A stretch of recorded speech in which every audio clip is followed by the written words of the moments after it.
लुम्बिनी छल्दु थुपदम चुम्दन लाई लाला सांसालो। ऐसा असंग और नागार्जुन के द्वारा तथागत बुद्ध की 12 स्तुति में जैसे कहा गया है, तो आज मैं अपने को बहुत सौभाग्यशाली समझता हूँ।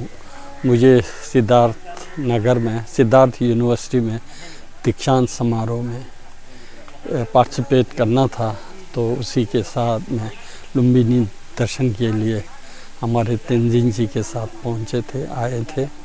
तो सुबह से हम लुम्बिनी परिक्रमा कर रहे हैं, जिसमें सबसे पहले हम लोग तिलौर कोट, जो कपिलवस्तु की राजधानी, शुद्धोदन की राजधानी के रूप में मान्यता प्राप्त है, वहाँ दर्शन करने का अवसर मिला, जिसमें जो है पूरब द्वार, पश्चिम द्वार आदि थे। तथागत बुद्ध पूरब द्वार से निकलते हुए अध्यात्म के अनुशीलन और साधना के लिए निकल जाते हैं। तो उसका दर्शन किया हम लोगों ने। फिर आगे चल कर के हम लोग जहाँ महामाया और शुद्धोदन का समाधि स्थल था, उसका दर्शन किए। और फिर यहीं पर कहा जाता है कि पूरब बुद्धा कुरुकुछंद का भी जन्म लुम्बिनी में ही हुआ था, उसका दर्शन करने का अवसर प्राप्त हुआ। और अभी आकर के हम लुम्बिनी में, जहाँ तथागत बुद्ध का जन्म हुआ था, आप सब जानते हैं कि प्राचीन काल में जब महिलाएं अपने पहले संतान को जन्म लेते थे, तो वो मायके में जन्म लेने की प्रथा थी। इसलिए महामाया कपिलवस्तु से अपने मातृभूमि कहें या माता के पास जा रही थी। उनके माता जो है देवदा से है, जो लुम्बिनी से लगभग 40 किलोमीटर की दूरी पर है, तो वहाँ के लिए निकली थी। तो कपिलवस्तु से निकलकर, कपिलवस्तु से लुम्बिनी के बीच का जो डिस्टेंस है लगभग 22 किलोमीटर का बताते हैं। तो जब यहाँ पहुँचे तो लुम्बिनी वन में विश्राम के लिए रुकी, तो वहीं पर वो जो है बोधि ट्री का शाखा को पकड़कर, तो वहीं तथागत बुद्ध का जन्म होता है। तो इसका अभिप्राय मैं ये समझता हूँ कि तथागत बुद्ध राजकुमार होते हुए भी उनका जन्म जो है एक वृक्ष के नीचे या वन में होना, एक प्रकार से वो संपूर्ण मानव जाति के कल्याण के लिए उनका जन्म हुआ था, अवतरित हुआ था। इसीलिए समझता हूँ वो पैलेस से बाहर, राजमहल से बाहर लुम्बिनी के उद्यान में उनका जन्म होता है। और वहीं जो बोधि ट्री की शाखा को पकड़ करके तथागत बुद्ध का जन्म, साहित्य में तो कुक्षी से कहा जाता है। मेरे ख्याल से इसका अभिप्राय भी यही है कि उन्होंने अनंत कल्पों में बोधि चित्त का अनुशीलन किया था। एक प्रकार से हम लोग बोधि वृक्ष को जो है बोधि चित्त का सिंबल के रूप में भी मानते हैं। तथागत बुद्ध ने बोधि वृक्ष के नीचे ही बुद्धत्व की प्राप्ति की थी। इसका भी कारण यही है, लगता है कि बोधि वृक्ष जो है एक प्रकार से बोधि चित्त, प्राणियों का कल्याण करने वाला एक उच्च आदर्श को एक प्रकार से रिफ्लेक्ट करती है। जैसे कि आप जानते हैं बोधि वृक्ष जो है रात दिन दोनों ऑक्सीजन छोड़ती है। ऐसा दूसरा पेड़ नहीं जो कि 24 घंटा ऑक्सीजन को छोड़ता हो। तो एक प्रकार से ऑक्सीजन हमको जीवित रहने के लिए, सर्वाइव करने के लिए एक अनिवार्य है। उसी के बुद्धत्व की प्राप्ति के लिए बोधिचित्त जो है उसके बिना संभव नहीं हो सकता है। टहनी का पकड़ना भी एक प्रकार से बोधिचित्त का सहारा ले करके वो जो है उत्पन्न हुए, इसी का एक प्रकार से बोधक है, ना कि कुक्षी से आए होंगे, ऐसा जैसा मेरे को लगता है। दूसरी बात, जैसे ही उनका जन्म होता है तो कहा जाता है कि वो जो है 7 कदम चले थे। ये भी एक सिंबॉलिक है सिंबॉलिक में मानता हूँ, क्योंकि 7 कदम का अभिप्राय है। जैसे कि बौद्धों में 6 योनियों की बातें आती हैं, जैसे नरक योनि है, प्रेत योनि है, तिर्यक योनि है, मनुष्य योनि है, देव योनि है और आसुर योनि। 6 माइग्रेन कहें या 6 योनियाँ कहते हैं। तथागत बुद्ध जो है उस 6 योनि से बाहर थे। कहा जाता है कि कंसे कंगी सो खेदम से सचिन दीना गुम्बद दुन बोने नानी जितिन दीना छोक से देसी खेपा चला सांतालू करके जो स्तुति किया है, वो तथागत बुद्ध उत्पन्न होते समय आकाश की ओर इंगित करते हुए मैं सर्वश्रेष्ठ हूँ, त्रिलोक में सर्वश्रेष्ठ हूँ करके वो करते हैं, एक प्रकार से आह्वान करते हैं। इसका अर्थ भी यही है कि सिंबॉलिक है, वो जो है असंख्य कल्पों में पुण्य का संचय करके जो है वो बुद्ध प्राणियों के कल्याण के लिए मैं अवतरित हुआ हूँ, उसी का बोधक होगा। इसलिए जो 7 कदम वो चले वो भी एक प्रकार से जो है 6 योनियों को पार करके जो है बुद्ध भूमि में अवतरित होने का बोधक है, ऐसा जैसा मेरा मानना है। लेकिन आज जब मैं देख रहा हूँ, आज से 30 साल वर्ष पहले मैं यहाँ पर दर्शन के लिए आया था, उस समय मैंने बोधि ट्री को साक्षात देखा था, जिसके छाया में तथागत बुद्ध का जन्म हुआ था। लेकिन आज वो एक मंदिर का रूप जैसा लिया है।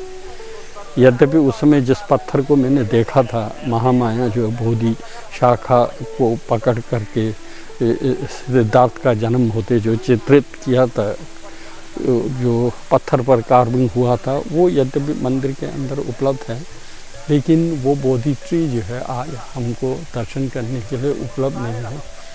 इसका मुझे थोड़ा अफसोस है, जबकि वो महत्वपूर्ण है, संसार के लिए होना चाहिए था। तो पुनः जो आप यहाँ देख रहे हैं ये कुंड है, वो भी यही कुंड बताते हैं कि तथागत के जन्म के उपरांत उनको जो स्नान करवाया था, वही कुंड आज भी यहाँ पर उपलब्ध है, काफ़ी सुंदर है।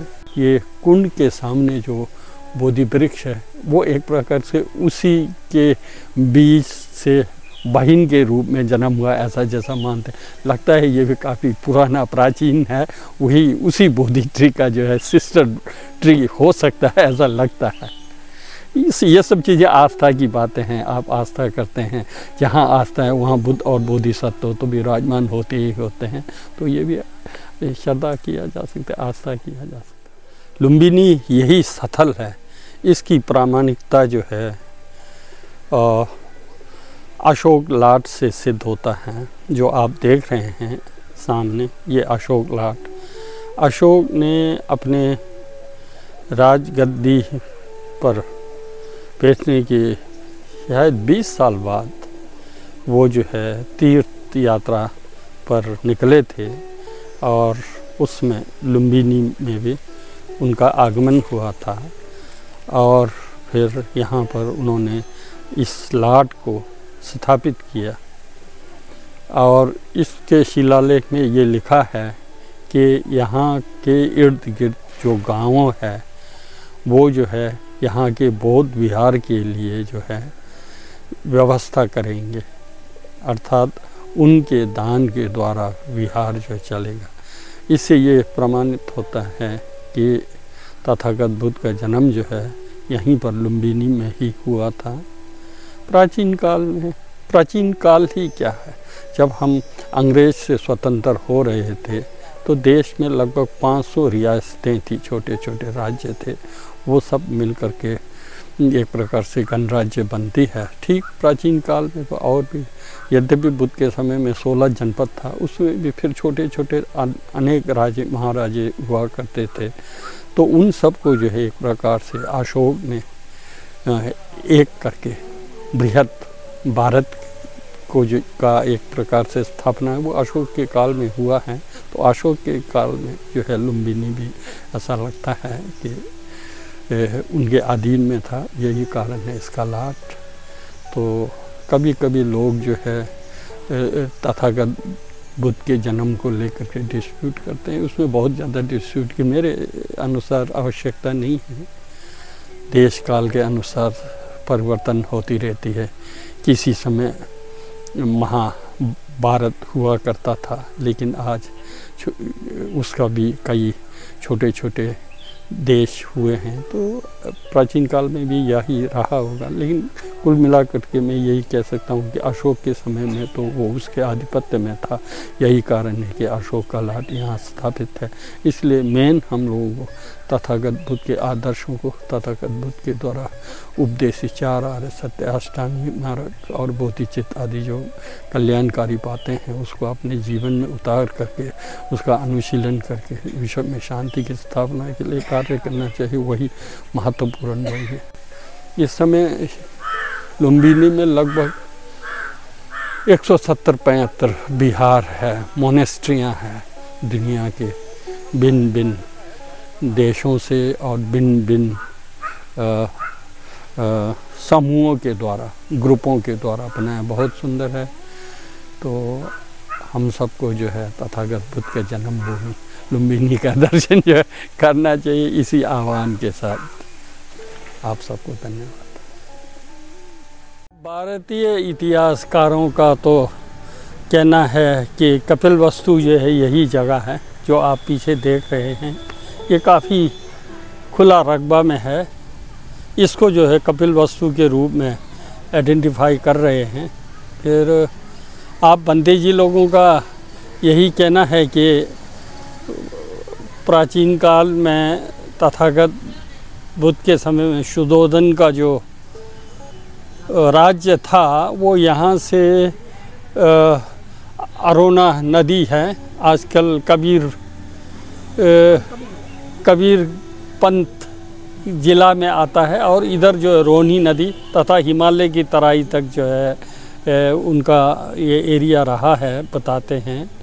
तो लेकिन जैसे कि कल हम लोग वहाँ देखे थे तिलोरकोट में, नेपाल के अनुसार, नेपाली इतिहासकार या कुछ इतिहासकारों के अनुसार जो है कपिलवस्तु को जो है तिलोरकोट के रूप में आइडेंटिफाई वहाँ कर रहे हैं। तो अभी तो बहुत इस पर खोज की आवश्यकता है, ऐसा लगता है। बहुत ज़्यादा खोज अभी तक हुआ नहीं है। इस पर जो ध्यान देने की बात है, लगता है। वास्तव में भारत ने यदि दुनिया को दिया है तो बुद्ध ने दिया है। एक समय में एशिया पूरा जो है बौद्ध में हुआ था। इस स्थिति में अभी देखा जाए तो उतना जो ध्यान दिया जाना चाहिए था, तथागत बुद्ध का जन्म स्थान कपिलवस्तु वगैरह का खोज होने की सख्त आवश्यकता है, ऐसा प्रतीत होता है। जो भी इस पर खोज होना चाहिए, लगता है। अब यहाँ से देवदाह जो है लगभग 40 किलोमीटर का दूरी पड़ रहा है, लेकिन वहीं पर लुम्बिनी से जब हम तिलोरकोट देख रहे थे 20-22 किलोमीटर का दूरी के तरह वहाँ बताया जा रहा है। जो भी हो, कुल मिलाकर के हम लोगों को जो है कपिलवस्तु जो है, यदि जल्दी से अगर इसका खोजबीन करके आइडेंटिफाई हो तो बहुत विश्व के लिए में महत्वपूर्ण होगा, ऐसा जैसा लगता है।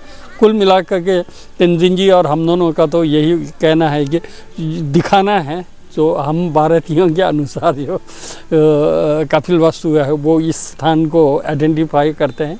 नेपाल वाले तिलोरकोट का करते हैं, यही बार दिखाना मात्र था। तो ठीक है।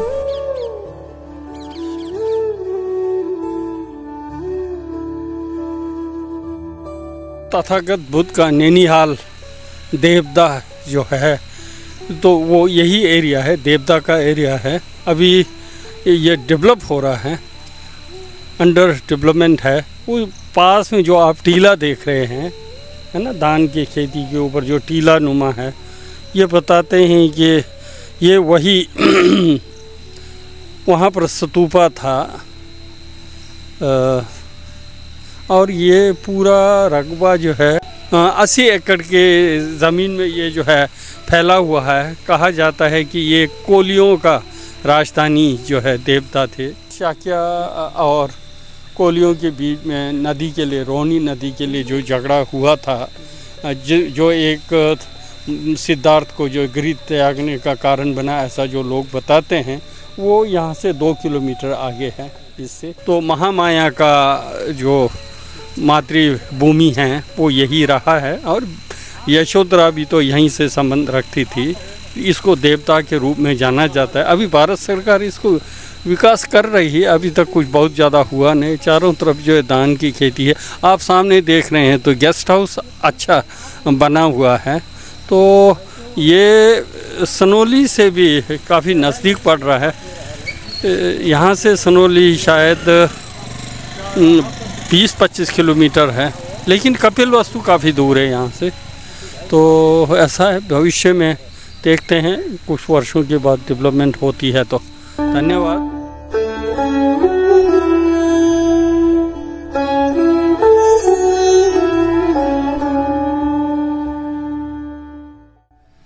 पुनः सभी श्रद्धालुओं को प्रणाम या नमस्ते।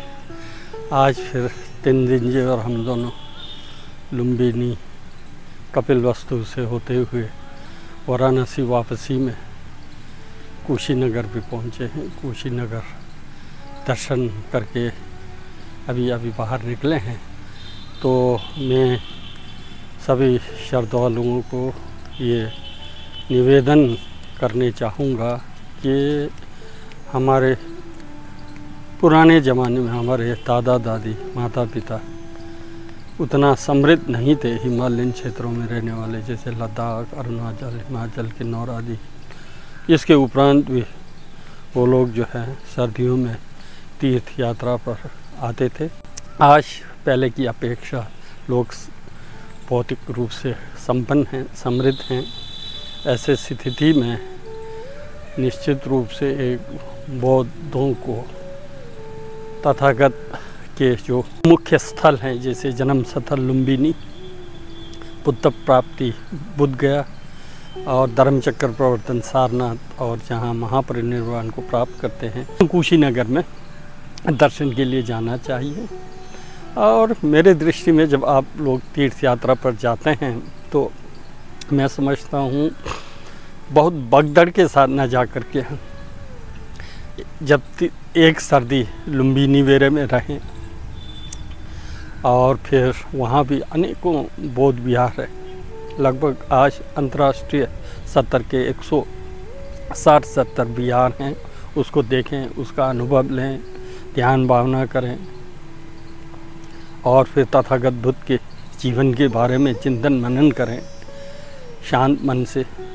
फिर नेक्स्ट ईयर यदि आप कुशीनगर आकर के 1 महीना इतना परिभ्रमण करते हुए कुशीनगर में रहें। कुशीनगर में रहते समय भी मुझे याद आता है जब सम्राट अशोक अपने राजगद्दी के 20 साल बाद जब बौद्ध तीर्थों का यात्रा किया था, तो लुम्बिनी से वो कुशीनगर में जब आए, महापरिनिर्वाण मुद्रा का मूर्ति को देख करके एक प्रकार से वो मूर्छित हो गए थे। उनको ऐसा लग रहा था कि तथागत बुद्ध अभी अभी महापरिनिर्वाण को प्राप्त हुए हैं। इस प्रकार का हम लोगों को भी श्रद्धा उत्पन्न होना चाहिए, श्रद्धा पैदा करना चाहिए। अगर इस प्रकार के श्रद्धा और भक्ति भाव से अगर यात्रा करते हैं तो हमारे चित्त के ऊपर जो विकृतियाँ राग द्वेष मोह आदि होती है, उस श्रद्धा के बल से जो है निर्मल होता है, स्वच्छ होता है। और यहाँ आकर के अनित्यता का, क्षण बंधुरता का संसार एक क्षण बंकुर है, इसका पुनः पुनः चिंतन विचार होना चाहिए। वहीं फिर अशोक के अवदान में कहा है कि वो जब महल से बाहर अपने सैनिकों के साथ, मंत्रियों के साथ बाहर निकला करते थे, जहाँ कहीं वो भिक्षुओं को देखते थे तो वो हाथी से उतरकर या घोड़े से उतरकर सीधा साष्टांग दंडवत भिक्षुओं को प्रणाम करते थे। तो वो ऐसे स्थिति में जब उनके साथ अनुचर के रूप में जो मंत्री हैं या सैनिक हैं, उनको भी जो है भिक्षु के सामने प्रोस्ट्रेशन करना पड़ता था, साष्टांग दंडवत करना पड़ता था, उनको बुरा लगता था। इसलिए उन लोगों ने अशोक से ये निवेदन किया कि आप सम्राट हैं, अधिपति हैं, तो एक ऐसे भिखारी सदृश भिक्षु के सामने साष्टांग दंडवत करना अच्छा नहीं लगता है, मातर आप प्रणाम करके करें। तो इस पर अशोक उस समय तत्काल उसका उत्तर नहीं देते हैं, लेकिन जब वापस राजमहल पहुंचते हैं तो फिर अशोक अपने मंत्री से कहता है कि आज जा कर के शहर से एक कुत्ते का सिर, एक बकरी का सिर और एक आदमी का सिर लेके आओ। तो वो जो है मंत्री कुत्ता और बकरी और शमशान में जा कर के एक मुर्दे का सिर जो है ट्रे पर ले कर के राजा के सम्मुख प्रकट करते हैं। तो फिर राजा कहते हैं मंत्री से कि जाओ इसको जो है बेच कर आओ। तो मंत्री पुनः तीनों सिरों को ले कर के बाज़ार जाता है, तो तुरंत बकरी का सिर बिक जाता है, फिर कुत्ते का भी सिर बिक जाता है, लेकिन मनुष्य का सिर लेने वाला कोई होता नहीं और वो वापस आता है। इस पर राजा कहते हैं देखो तुम्हारा सिर जो है एक कुत्ते और बकरी के सिर के भी बराबर नहीं, तथागत बुद्ध का संग को के सामने झुकना है, उससे बढ़कर पुण्य और क्या हो सकता है। तो इस प्रकार वो जो है अपने मंत्रियों को, अपने सैनिकों को जो है व्यक्ति का अस्तित्व क्या है, व्यक्ति के अंदर जो अहंकार है, जो हम किसी के सामने झुकने नहीं चाहते हैं, उसका अंतिम एक परिणति क्या होती है उसको समझाया।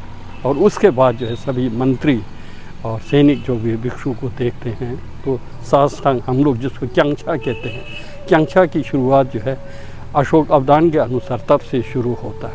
तो हम लोगों को भी बड़ी श्रद्धा और भक्ति भाव से अगर ऐसा दंडवत वंदना अगर हम करते हैं तो उससे क्या होता है कि हमारे अंदर जो अहंकार की भावना, मैं की भावना है, उसका भी विच्छेद वो भी टूटती है। अर्थात मेरा कहने का अभिप्राय यह है कि सर्दियों में आकर के 1 महीना तक अगर यहाँ परिक्रमा करते हुए उस भाव में अगर ध्यान भावना अगर साधना करते हैं तो हमारा जीवन जो है मीनिंगफुल है।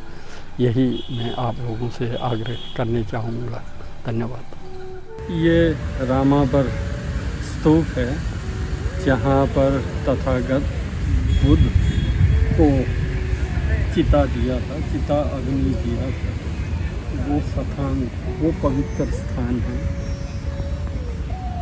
तो उसके पश्चात कुल 8 स्तूप 8 राज्यों के राजाओं ने जो है तथागत बुद्ध के अस्थि पर, रिलिक्स पर जो स्तूप बनाया था, उसमें से वैशाली में है, मगध में है। आज उसका अस्तित्व बहुत दिखाई नहीं देता है, सब जमीन के नीचे दबा प्राय है। तो यही एक रामावर स्तूप है जो अभी दर्शन के लिए जो है स्पष्ट रूप से उपलब्ध होता है। कहा जाता है कि सम्राट अशोक ने अन्य 7 स्तूपों को खुदवाई करके वहाँ से जो तथागत बुद्ध का अस्थि था उसको निकाल करके लगभग संपूर्ण भारतवर्ष में 84,000 स्तूप निर्माण किया था उसमें रहा। लेकिन ये सुनने में आया कि रामावर वाला स्तूप को खुदाई नहीं किया, तो इसमें जो अस्थि था वो यथावत है, ऐसा मैंने कहीं देखा है। तो जो भी हो, यहीं देखिए चारों परिदृश्य, वातावरण बहुत सुंदर है, शांत है। इसलिए जैसे कि मैंने कहा, तीर्थ यात्रियों को जब तीर्थ आटन पर आते हैं तो ऐसे सुंदर स्थान में अगर 15-20 दिन रह करके ध्यान भावना करने का अवसर मिलता है तो हमारा जीवन, दुर्लभ मानव जीवन मीनिंगफुल हो जाता है। और दूसरी ओर जब भी मैं देखता हूँ तीर्थाटन पर, जैसे थाईलैंड है, श्रीलंका है, बर्मा के लोग आते हैं, ग्रुप में आकर के एक साथ साधना करते हैं, एक साथ पूजा पाठ करते हैं, वो बहुत सुंदर लगता है। हम जो टिबेटन बुद्धिज़्म को फॉलो करने वाले हैं उनको भी इनसे जो है ये सबक लेते हुए परिक्रमा करना चाहिए और ज्ञान भावना करना चाहिए, ऐसा लगता है। तो देखिए कितना सुंदर है। आइए और ध्यान भावना कीजिए, महीना भर रुकिए, है ना, इस संसार के क्षण भर तुष्का को समझिए, तो वो आनंद है, ऐसा लगता है।